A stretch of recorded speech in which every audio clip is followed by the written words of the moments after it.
Ay ihai gara jabeenya ilma namaa. Inaaffaan ilma namaa kun addunyaa irratti bineensa caalu ilma namaati. Kan waan hamaa sitti yaadu, kan du'a siif yaadu, kan waan hundumattuu sitti inaafu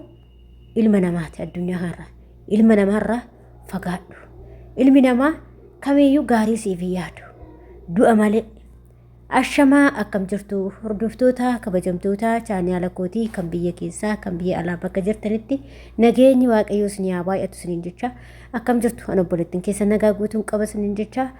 akkasuma warroonni chaanaala kiyyaaf haarawaa taatan immoo sabskraayibii gochuudhaan nu jajjabeessaa isiniin jedha akkasuma warra nu jajjabeessaa harta hedduu galatooma ulfaadhaa isiniin jedha. Obboloota koo waan baay'ee nama gaddisiisu tokkoon qabadhee dhufe jechuudha. Ilmi namaa kuni ilma namaati manna bineensa bosonaa wayii jechuudha. Yeroo kana keessatti namni kun sitti inaafa, namni kun du'a siif hawwa, namni kun akka guddanne si godha, namni kun akka naafa taatu fa'a si godha, akka bal'aa fa'a taatu si godha. Garuu waaqayyoon akkas hin godhu. Rabbiin si uume akkas hin godhu. Akkuma suuraa irratti argitan kana obboleessa keenya ibsaa namni wallaaltan jirtan mucaa kana namni wallaaltan jirtanii yeroo baay'ee nama gaarii nama miidiyaa irratti taphatu nama bakka nama sabaa gandaan kutaadha namantaadha nama wal qooduu miti dhugaa dubbachuu fi nama hordofa mucaa kana hedduun isa dinqisiifadha nama gaarii jechuudha nama gaariidha. Akkuma beekamu amma gara biyyaa galee jira akkuma warroonni agartanii jirtan.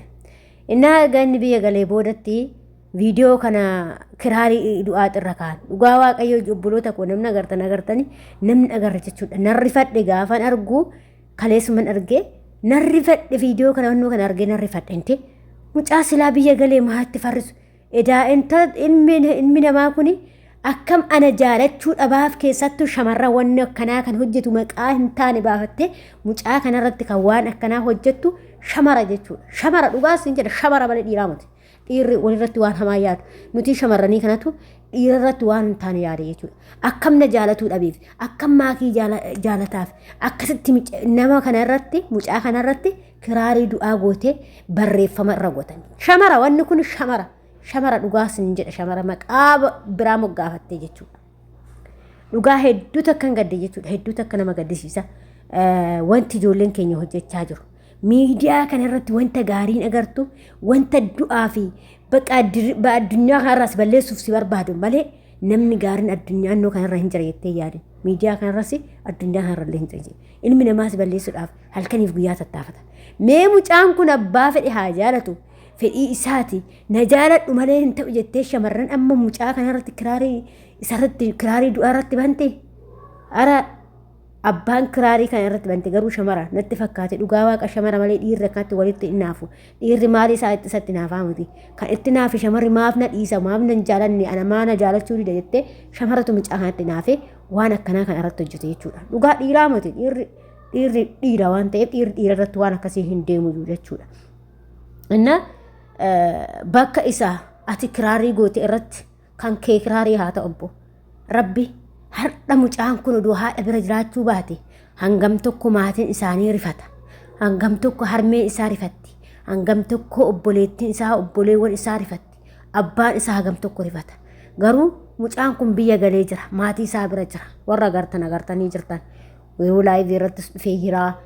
ammallee maatii isaa bira jira biyya galee jira jechuudha. Waggaa 9tti biyya Jaarmaanitti gara biyya Itoophiyaa galee jira maatii isaa bira jechuudha. Mee ilaalaa ilmi namaa kun hagam nama rafachiisuudhaaf hangam maatii isaa hamilee xuquudhaaf mucaa kana waan hin taane irratti barreessanii riippi jedhanii irratti gallakkisanii jechuudha. Maali obboloota koo addunyaa tana mee kan nu uume hundumaayyuu waaqayyotu nu uume miti addunyaa tana immoo dhuunfannu bare hundi keenyayyuu guyyaa waaqayyo keessan biddeen keessan gahe jedhe hin deemnaa jechuudha. Garuu immoo osoo ati dandeesse jechuudha. Silaa addunyaa har'a osoo namoonni akkanatti gootan kun osoo dandeessanii uummata hunduma fixuu barbaadan garuu jechuudha. Lubbuun tun kan waaqayyotu nu uume waaqayyotu lubbuu baasa malee ilma namaati miti. Kanaaf lubbuun gaafa jedhamte malee hin baatu malee silaa akka miciyyoon kun kiraarii irratti hite yookiin namni kun kiraarii irratti dheeni silaa mucaan kun hin jiru ta'a jechuudha. Garuu waaqni lubbuu kana guyyaa ofii baase malee ati garagalchitee kiraarii irratti goote kaan goote lubbuun guyyaa waaqayyo jedhe malee namaa hin baatu inaaffaa dhiisaa warri naaffas hin guutee warri mucaan kun malee akkamni maakii jaalatan malee akkam nama biraa jaalatan malee rabbi shamaruu bar shamaruma warra akkas godhu warri maakii irratti illee duuru shamaruu bagga manaa kan irratti duuru shamaruu maali sin goote ijoolleen tun rabbii keessan jedha maali sin goote maali maa biddeen namaa keessa seenanii jireenya namaa keessa seentanii maa booreessitu kan keessanuun beektanii jireenya namaa keessa seetanii maali sin goote ijoolleen tun yoo wal jaalatte ani kan na ajaa'ibu jaalala giddiidhaan na jaaladhu hin jirti inni abbaa barbaade jaalachuu danda'a mucayyoonis abbaa barbaade jaalachuu dandeessi maali namumti jireenya ofii dhiisee jireenya namaa keessa maali rabbii keeti jedhe inna kanaaf video kana irratti wanno sagalee kiyya irratti gorsa dabarsuufani obboleessa keenya ormii dheeraa jiraadhati waaqayyo umrii keessiifaa dheeressuu baga galtees gara biyya keetiisis baga waaqayyoon nagaadha si galte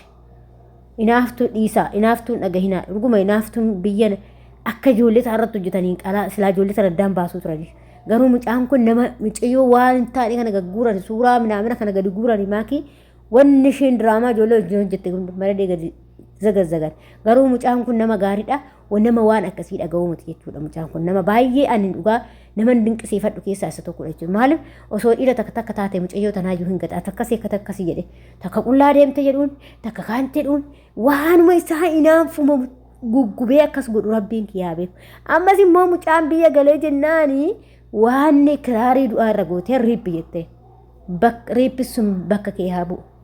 abbicha akkas goote sun maal jireenya namaatitti du'a namaa akkamitti ilmi namaa du'a namaa hawwa maal isin godhe dhugaa waaqa baay'ee tokkoon gadde jechuudha baay'ee tokkoon gadde ani miidiyuma kanarra soroon bakka nama keessattuu amilee wal cabsuu namni kana wal goonu beektanii ijoollee oromoo kanaafuu obboloota koo jireenya namaa keessa seeninaa ilma namaatii du'a na hawwinaa osoo laal maal jedha oromoon keenya osoo boolla namaaf qottu ofii keetii boolla ofii keetii namaaf qottu san ofii keetiif itti garagalte boolla ofumaa qotattu ofumaaf seentedha innaa kana sani ati abboleetti koo obboleettu manatti fakka araama shamara malee dhiiraa miti namni akkas godhu ati akkasitti isaaf du'a hawwitu situ dura osoo har'a isaaf hawwite ati dhabamte maal goota maaliif du'a namaa hawwitu maal isin godhe mucaan kun keessan hin nyaatu mucaan kun keessan hin dhugu ofiif jiraata dalagatee jiraata taphatee fataa jedhee jiraata wanni nama dharrabsu ganda namaa arrabsu amantaa namaa arrabsu wama takka dhageen beeku mucaa harratti nan hordofa laayivii isaanii garuu takka mucaa kana nama arrabsu bakka hin taanetti argeen beeku jechuudha nama gaariidha jechuudha namni nama gaarii kana kaayadafuu namni si waa jaalataa miti nama gaarii bee hin jaalatu be namni hin jaalatu be kanatti itti naafanii amma mucaa amma nagaan jiru kana mee maal isaan godhe kiraarii du'aa irra godhanii gallakkisan jechuudha. Yaa rabbii ko ani bara akkamii keessa akka jiru barri namni wal nyaachuudhaaf du'a namaa walii waa'u bara kana argee maarkitti akka deemaa jirru hin beeknu. Lamaananyaa ammoo obboleessa keenya ibsishaa baga waaqayyo si baasee akkasuma immoo waaqayyoon maatii keetitti nagaadha si galchesi akkasuma makii fi achillee waaqayyoon gaa'ila keetti isin haa gahu. Cidha keessan itti isin haa gahu maalii fi inaaftuu dhiisatti isin cidha keessan uffadha waaqayyo isin haa jiraachisu waaqayyo yoo biddeen keessa tokko ta'e homtuu addaa isin baasuu hin danda'u waaqayyo tokko isin godhe immoo tokkuma taatu jechuudha kanu namni inaafu immoo duumatti hafa sammuu isaa kan gaazii fixe duumatti hafa malee annamuma jireenya namaa keessa seenu na jibbisiisa jireenyuma namaa keessa jireenya ofiituun beeknu jireenya namaa keessa seenanii borcu'an jireenya ofiituun beekanii bara innaa warra jireenya isaan gubdeetu gubachaa jira isaa yaa gubatanii namni immoo du'a isinitti farra ofiif dura deema kanaafiyyuu isin dhagayinaa isiniin jedha obboloota koo maakii fi ibsishaa waaqayyoon baga nagaadha si galchu maatii keetitti dhugaa rabbi odoo akkas ta'u baateyyuu baateen baay'ee rifata jechuudha nutuuyyuu warri miidiyaa kun rifanneerra rabbi nan rifadhe akkani nan rifadhe gaafa gisee argu nan rifadhe akkasti sirjammarme maal jetti waraanni mootummaa akkas godhe ara waraanni mootummaa si haa ajjeesu si bakka isaa si haa ajjeesu maaliif du'a namaa hawwe namuma xilaatuma kee hoo ta'eeyyuu nama kamiif obboleewwan koo du'a nawiin osoo ati namaa hawwitu ofii keetii dura deemta namichi wayii gisee wayii yaadattin ta'e yeroo jiwaara dhabe tokko jiwaara ajjeesaa jedheet miidiyaa kanarratti lallaba dhugaa namtichi sun jechuudha odoo dhugaa rabbii isiniin jedha obboloota koo osoo jiwaara ajjeesaa jedhu ofii isaatii du'e namtichi sun ofuma isaatii du'e osoo Jawaar ajjeesaa ajjeefamuu qaba akka waan lubbuu tana firdii nama harka jirtu guyyaa ofii isaan beekanii akkasitti ajjeesaa osoo akkasii odoo immoo Jawaar jira kun agarraa inni immoo waggasuma du'e jechuudha namtichi sun ani ergasii ani nama du'aa jedhu akka ofii isaatii dura deemu nan beeka namichi nama sii du'a hawwisuun ofii isaatii dura deemaa dhiyeesse uumamutti obboleessa koo ishee sii hawwitee miti ishuma dura deema ishumatu gara du'aasi boolloo sii qotti san ofumaaf itti nixxi akkasii isiniin jedha obboloota koo kanaaf gorsa kana xiqqoo ishee kennuu barbaade isiniin jedha hanga immoo viidiyoo biraatii walitti deemnutti warroon chaanaala kiyyaa faaraa taatan sabskraayibii gochuudhaan jajjabeessaa isiniin jedha nagaa ta'a fayyaa ta'a haga viidiyoo biraatii walitti deemnutti bye bye